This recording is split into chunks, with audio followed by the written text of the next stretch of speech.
Hello അസ്സലാമു അലൈക്കും. ഇന്ന് ഞാൻ ഡിഫറെൻ്റ് ആയിട്ടുള്ള ഒരു റെസിപ്പി ആയിട്ടാണ് വന്നിട്ടുള്ളത്. നമുക്കിത് ബ്രേക്ക്ഫാസ്റ്റ് ആയിട്ടോ ഡിന്നറായിട്ടോ ഒക്കെ വളരെ പെട്ടെന്ന് ഉണ്ടാക്കിയെടുക്കാൻ പറ്റുന്ന ഒരു റെസിപ്പിയാണ്. അതുപോലെ തന്നെ നമ്മൾ ചപ്പാത്തി കഴിക്കുന്നതിനേക്കാൾ ഒത്തിരി ടേസ്റ്റാണ് കഴിക്കാനായിട്ട്. എല്ലാവർക്കും ഇത് ഇഷ്ടമാവും. ഇതിൻ്റെ കൂടെ നമുക്ക് കറിയൊന്നും ഇല്ലെങ്കിലും കഴിക്കാൻ പറ്റുന്നതാണ്. അപ്പോൾ എങ്ങനെയാണ് ഇത് ചെയ്തെടുക്കുന്നതെന്ന് നമുക്ക് നോക്കാം. അപ്പോൾ ആദ്യം തന്നെ ഞാനിവിടെ അത്യാവശ്യം വലുപ്പമുള്ള 2 ഉരുളക്കിഴങ്ങ് എടുത്തിട്ടുണ്ട്. വലുപ്പമുള്ള തന്നെ എടുക്കുക, ചെറുതാണെങ്കിൽ 3 എടുത്തോളൂ. അതൊന്ന് നന്നായിട്ട് പുഴുങ്ങിയിട്ട് തൊലി കളഞ്ഞെടുത്തിട്ടുണ്ട്. അതിനുശേഷം ഇതേപോലെ നന്നായിട്ടൊന്ന് ഗ്രേറ്റർ വെച്ചിട്ടൊന്ന് ഗ്രേറ്റ് ചെയ്തെടുക്കുക. ഉടച്ചെടുക്കുന്നതിനേക്കാളും നല്ലത് ഇങ്ങനെ ചെയ്യാണ്. അതിനുശേഷം നമുക്ക് ഇതിനകത്തോട്ട് ഒരു 3 ടേബിൾ സ്പൂൺ ആട്ടപ്പൊടി ചേർത്ത് കൊടുക്കുക, ഗോതമ്പ് മാവ് ചേർത്ത് കൊടുക്കുക. അതിൻ്റെ കൂടെ തന്നെ കുറച്ച് മല്ലിയില ചേർത്ത് കൊടുത്തിട്ടുണ്ട്. അതിൻ്റെ കൂടെ ഒരു 6-7 വെളുത്തുള്ളി ഞാൻ ചെറിയ പീസായിട്ട് നൈസായിട്ട് കട്ട് ചെയ്ത് ചേർത്തിട്ടുണ്ട്. നൈസായിട്ട് തന്നെ കട്ട് ചെയ്ത് ചേർക്കണം, അല്ലെങ്കിൽ നമുക്ക് ഇത് പരത്തിയെടുക്കാൻ ബുദ്ധിമുട്ടാവും. അതുപോലെ വെളുത്തുള്ളി കഴിക്കാൻ ഇഷ്ടമുള്ളവരാണെങ്കിൽ കുറച്ച് കൂടുതൽ ചേർത്താൽ നല്ല ടേസ്റ്റാണ്.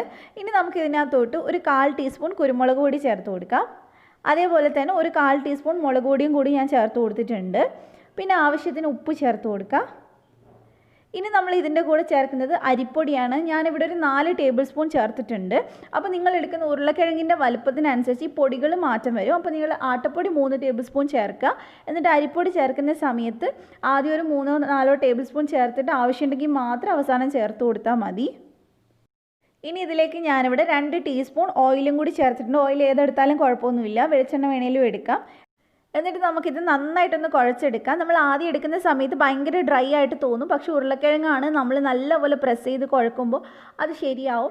അഥവാ നല്ലോണം മിക്സ് ചെയ്ത് കഴിഞ്ഞിട്ട് നല്ല ഡ്രൈ ആണെന്ന് തോന്നുവാണെങ്കിൽ 1-2 സ്പൂൺ വെള്ളം ഒഴിച്ച് കൊടുക്കാം. അതേപോലെ ഒത്തിരി ലൂസാണെന്ന് തോന്നുവാണെങ്കിലും നമുക്ക് 1-2 സ്പൂൺ അരിപ്പൊടി ചേർത്ത് കൊടുത്താൽ മതി. എന്നിട്ട് നല്ലപോലെ നമ്മൾ ചപ്പാത്തി മാവിൻ്റെ ആ ഒരു പരുവത്തിൽ കുഴച്ചെടുക്കും. ഒരു 1-1.5 മിനിറ്റൊക്കെ മതിയാവും ചെയ്യാനായിട്ട്. അപ്പോൾ ഞാനിതിവിടെ ചെയ്തെടുത്തിട്ടുണ്ട്. ഇനി നമുക്ക് ഇതിൽ നിന്ന് അത്യാവശ്യം വലുപ്പമുള്ള ഉരുള എടുക്കാം. നമ്മൾ ചപ്പാത്തി ഉണ്ടാക്കുന്നതിനേക്കാൾ ഇച്ചിരി കൂടെ വലുപ്പത്തിലുള്ള ഉരുള എടുക്കാൻ നോക്കുക. നമ്മൾ ഏകദേശം ഈ ഒരളവിൽ ചെയ്യുകയാണെങ്കിൽ ഒരു 8-9 എണ്ണമൊക്കെ നമുക്ക് ഉണ്ടാക്കിയെടുക്കാൻ പറ്റും. അപ്പോൾ ഇത്രയും വലുപ്പത്തിലുള്ള ഉരുളയാണ് ഞാനിവിടെ ഉണ്ടാക്കിയെടുത്തിട്ടുള്ളത്. ഇപ്പോൾ കാണുമ്പോൾ നമുക്കൊരു 5 ഉരുളയേ ഉള്ളൂ, പക്ഷെ നമുക്ക് അവസാനം എല്ലാം കൂടെ കട്ട് ചെയ്ത് പീസൊക്കെ വരുന്ന സമയത്ത് ഒരു 8 എണ്ണമൊക്കെ എന്തായാലും ഉണ്ടാവും. അപ്പോൾ നമുക്കിത് പൊടിയിട്ടൊന്ന് പരത്തിയെടുക്കണം. ഒരുപാട് നമ്മൾ ചപ്പാത്തി പരത്തുന്ന പോലെ പ്രസ് ചെയ്ത് പരത്തിയെടുക്കരുത്. നല്ല സോഫ്റ്റായിട്ട് നമ്മൾ പരത്തിയെടുക്കാൻ നോക്കുക. ഇതേപോലെ ചെയ്തെടുത്താൽ മതി. ചപ്പാത്തിക്ക് എടുക്കുന്നതിനേക്കാൾ കുറച്ചും കൂടി പൊടി അധികം എടുക്കേണ്ടി വരും, നന്നായിട്ട് നമുക്കൊന്ന് ഈസി ആയിട്ട് പരത്താനായിട്ട്. അപ്പം ഇത് പരത്തിയെടുത്തിട്ടുണ്ട്. നമ്മൾ കുറച്ച് കനത്തിലാണ് കേട്ടോ ഇത് പരത്തുന്നത്, ഒരുപാട് തിന്നായിട്ടല്ല. ചപ്പാത്തിനേക്കാളും കനത്തിലാണ് നമ്മൾ പരത്തിയെടുക്കുന്നത്.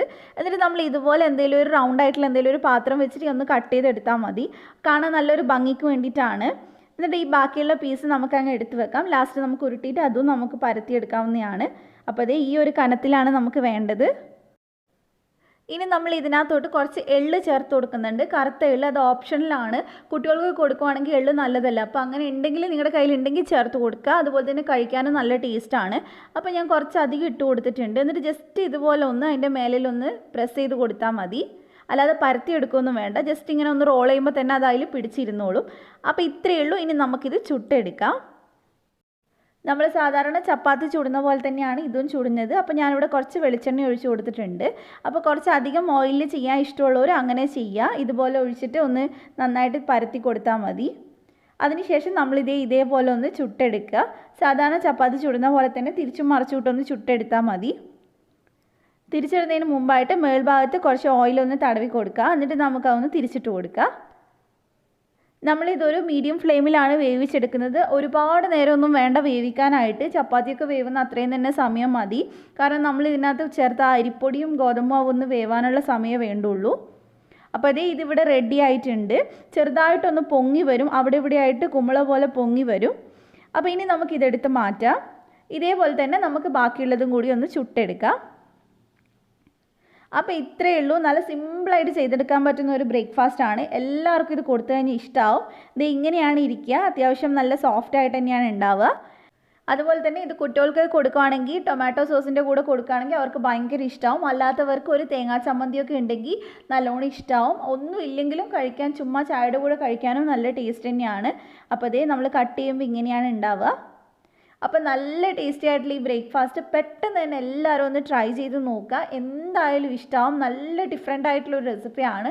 അപ്പോൾ നിങ്ങൾക്ക് ഈ റെസിപ്പി ഇഷ്ടമായിട്ടുണ്ടെങ്കിൽ ഒന്ന് ലൈക്ക് ചെയ്യുക, ഷെയർ ചെയ്യുക. സബ്സ്ക്രൈബ് ചെയ്യാത്തവരുണ്ടെങ്കിൽ ഒന്ന് സബ്സ്ക്രൈബ് ചെയ്തിട്ട് ബെല്ല് ക്ലിക്ക് ചെയ്യുക, എന്നിട്ട് ഓളും കൂടെ ക്ലിക്ക് ചെയ്യുക.